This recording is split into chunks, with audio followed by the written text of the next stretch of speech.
Մեթյու Հենրի, ամենօրյա ընթերցանություն, օր հունիսի 11։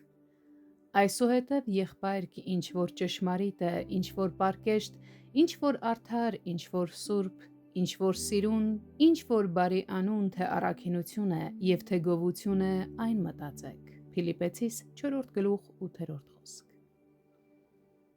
Անհանգստացնող հոգսերի դեմ որպես միջոց խորհուրդ է տրվում մշտական աղոթքը։ Ոչ միայն որոշակի ժամերին աղոթելը, այլ ամեն բանում դիմել Աստծուն աղոթքով։ Մեր աղոթքներին ու խնդրանքներին պետք է միացնենք նաև երախտագիտությունը։ Մենք ոչ միայն պետք է խնդրենք բարիքներ և օգնություն, այլև ճանաչենք ու գնահատենք այն ողորմությունները, որոնք արդեն ստացել ենք։ Աստծուն հարկավոր չէ, որ մենք պատմենք մեր կարիքներն ու ցանկությունները, քանի որ նա արդեն դրանք մեզանից ավելի լավ գիտի,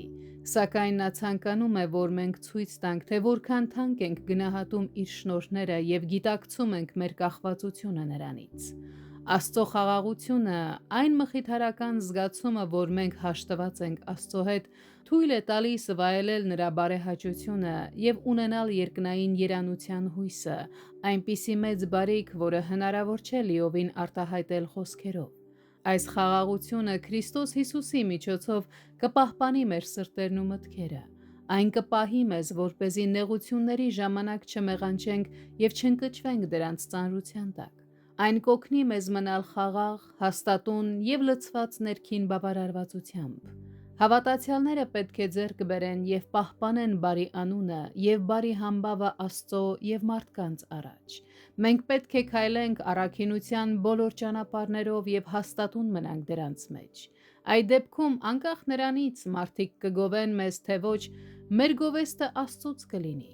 Պողոս առաքյալը մեզ համար վառ օրինակ է։ Նրա ուսմունքն ու կյանքը լիովին ներդաշնակ են միմյանց հետ։ Այդպես էլ Աստծո խաղաղությունը մեզ հետ ունենալու ճանապարհը մեր պարտականություններին հավատարիմ և Աստծո կամքին մոտ մնալն է։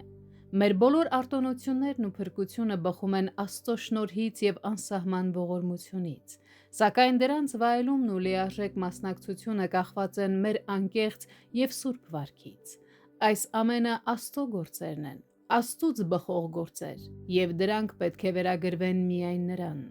Այն փառքը, որը պատկանում է միայն Աստծուն, չի կարելի վերագրել ոչ մարդկանց, ոչ խոսքերին, ոչ էլ գործերին։